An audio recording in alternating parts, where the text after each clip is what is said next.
Richard Neville, and I'm here because Chances Robinson can't come today, so therefore she's asked me to take her place. And what I'd like to do, rather than just list the vintages, is to give my impression of your wines rather than detail. And that is because I'm ashamed to say that I've never visited the domain before, and I've never tasted any of your wines before. So at least I come with no preconceived opinions. What I do for Jancis actually is I search out some of the younger domains who are producing quality wine, and I take her samples each year. And she likes my selection, and anyone who reads the Financial Times on Saturdays, she does a weekly column. She praised my selection this year particularly, so I think that's what's led to me being here. I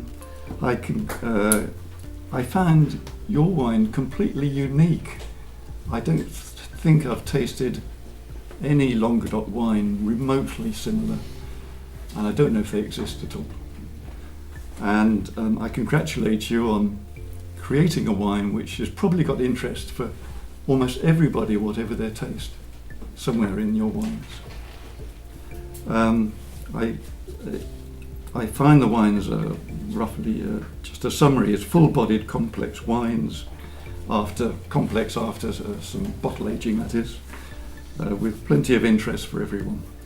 And they have good balance of tangy acidity and sweetness, and you're not afraid of residual sugar. I judge wines not only though by taste alone.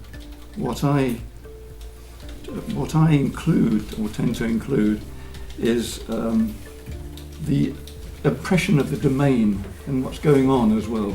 I sort of roll that in within. I find tasting is just a part, and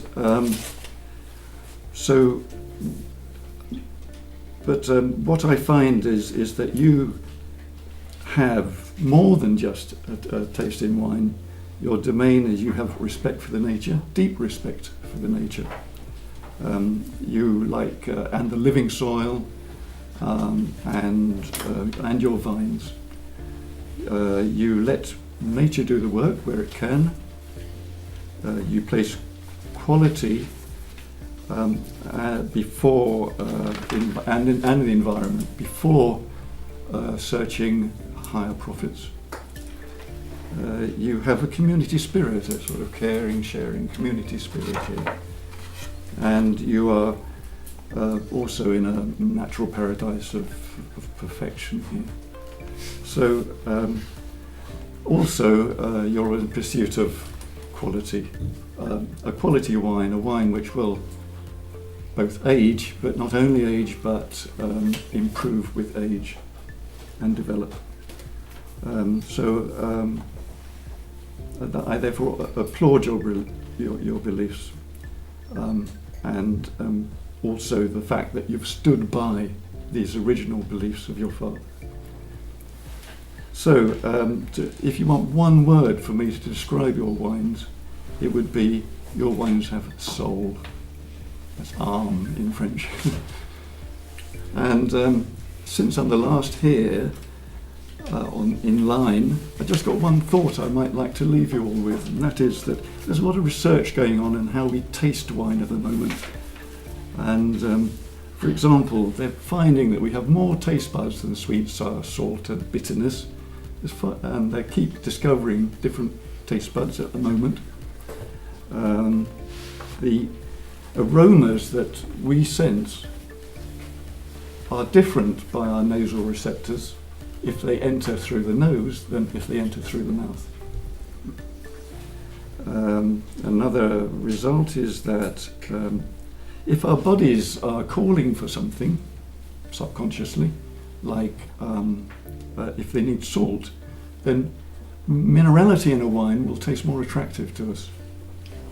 Similarly, if they're calling for energy, then sweetness in a wine will be more attractive to us without us realizing we're liking it more. Sight even influences taste. If, for example, a rosé wine, you put a dollop of red dye in, it will taste fruitier. If you eat food or have drink from a white container, it will taste sweeter than from a black container. If yellow is in your field of vision, whatever's in your mouth will taste fresher. And even sound can influence taste in that if there's low tone music playing, what's in your mouth will taste more bitter. So tasting is becoming far more complex, particularly if this research develops at the pace that it's going now. And therefore, in 10 years' time, when you do your next tasting, I'm just wondering whether we'll all be replaced by robots.